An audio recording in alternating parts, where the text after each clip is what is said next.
The Capulet gang and the Montague Club has caused quite a lot of trouble in our school. The two groups has disrupted the peace for too long. The tale goes a couple generations back. It went a little like this.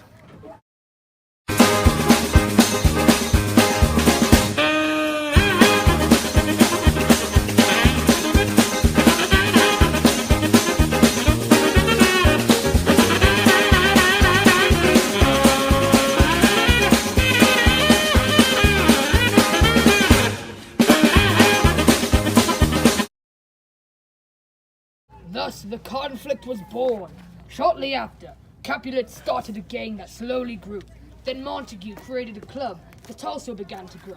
Fast forward to present day, and we start with Samson of the Capulets and Abram of the Montagues to start our more modern situation, leading to love and tragedy and dramatic irony. Sit back and enjoy the ride of Romeo and Juliet. Listen, Abram, if you think you can step up to the gang of the Capulets, you're quite wrong.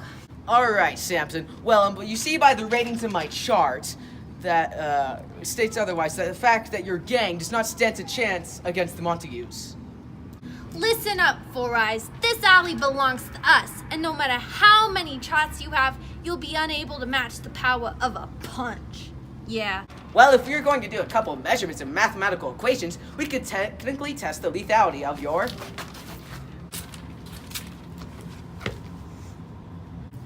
Yes, Benvolio, stand with me, my brother. No, I am just here to keep the peace with my pencil. Draw.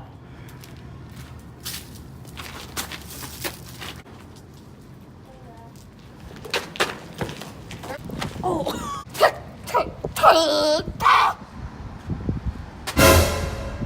Samson, is that a weapon I see?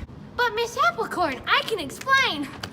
This is the third time you have disrupted the peace of Verona High School. Go fetch your parents right now. If you do this again, you will be expelled. Oh my goodness, that was a handful. And then she said she wanted to speak to you. Serves those Capulets right. Hey Benvolio, have you seen Romeo around anywhere? Oh yeah, I saw him in the field. He looked super upset about something, so I didn't bother him. Well, do me a favor, can you just go find him for me? Of course, Mrs. Montague. I swear this is the last time I'm helping them with their emo son. Love pricks me like the thorn on a rose. All right, that's good to know. I'm just gonna let your parents know that it's because the girl doesn't want to go out with you. Nah, dude, sit down. Okay, what's up? Well, it's just that Rosemary has made a New Year's resolution of becoming a virgin, which is, flawed because you can't become a virgin, but point is, she won't be worth it in the long run. Dang, that stinks. Now you have to love her unconditionally. Good. Yeah, it does stink. I swear, over my grave, we're going to cheer you up! Yeah, right. Nobody understands me. Listen, man, the first thing to do is to block her on Snapchat. You'll feel better in no time. Go. Now, as I was saying, Paris, I think it would be great for you to marry my daughter. However, she is not yet 14. I feel like you should wait 2 years so that she's 16, which is still in high school, but I feel more comfortable at that point. I can wait another 650 plus days as long as she doesn't die due to the complications of other love. But that probably won't happen. Of course not by me, but the hands of love.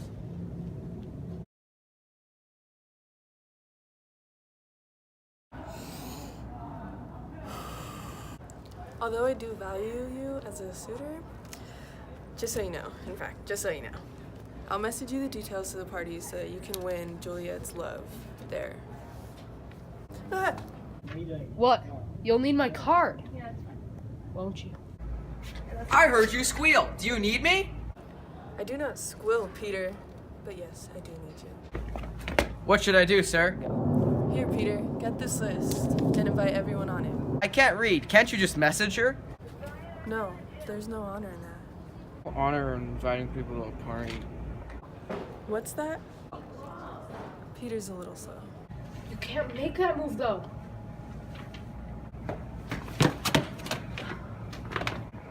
Gentlemen, I can't read, but can you tell me where to find these people? Let me see.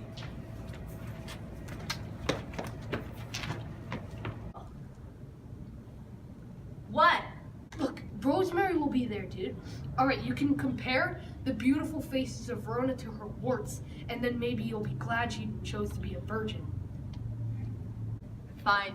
I'm only going because Rosemary's going, though. I mean, sure, I blocked her on Snapchat and all, but I don't think she got the memo because I still follow her on Instagram. Thank you, little boy. We're gonna go to the party because we can actually read the flyers. That didn't help. I'm uninviting you. Dearie, my Juliet. Whoopsie dipsy, I am Lipsy. Anyway.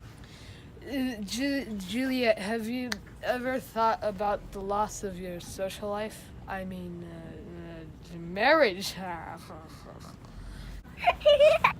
Laughing at my face, eh, God? Just ignore it. I haven't given marriage any thought. The, valiant Italy. I mean, Paris wants your hand in marriage 2 years' time. Okay? Oh, okay. Well, before I answer that, I'd like to tell you about my plans of marriage. It was just before sound on television was created. I was with my father in the living room watching some good old Charlie Chaplin on the telly when someone knocks on the door, lets himself in, and when my father opens the door, he came straight towards me, kicked me, then promptly left. Now that leads to my plan of marriage. The same man that kicked me stole my heart and my liver to sell on the black market. Nonetheless, I loved him the same, and then he stole my maiden hen. Hey, that's enough, you old bugger. Quit it. This is too weird. Well, anyways, back to that story. So that night, You know it's weird? Your face. But I merged you around your age, which means I was 12 months ahead of your current game. Also, parents will be here, so you best wear your prettiest clothes. I'll meet him at the party, see what he's all about. cool deal.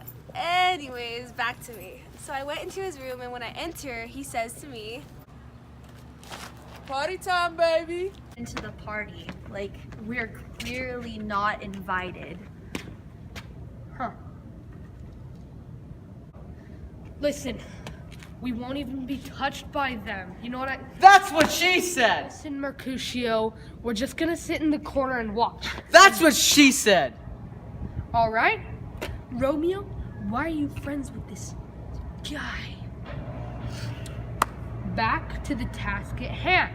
We'll just sit to watch and compare the beauty of Rosaline to the other faces of Verona. Remember, we just want to watch, no touching anyone or anything. No! No, Mercutio. No. Alright. It's a pretty big turnout, even though mostly everyone's late. Peter told people it would start an hour later, so we'll just have to wait for them. So if you have the guts to jump on the dance floor in front of the 4 of us, then maybe you'll get the party started. So beautiful. I've never been in love, really in love, until this point. Just wonderful. We're down to 2 people.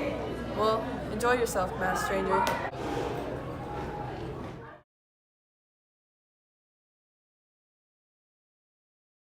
I already knew. I just wanted to see how long I could keep you tied down with this story. It was becoming borderline torture, so I made up an ending. Of course, leading to the ending, I had to make up a national conflict, slowly building into the war and going over across the years, till a rather anticlimactic ending to the war. Not my finest work, but it worked. I guess that's why it's called work. You know, words have such an interesting way with connecting to form a wonderful language, so... I sat down for hours just to learn you already knew the answer to my question.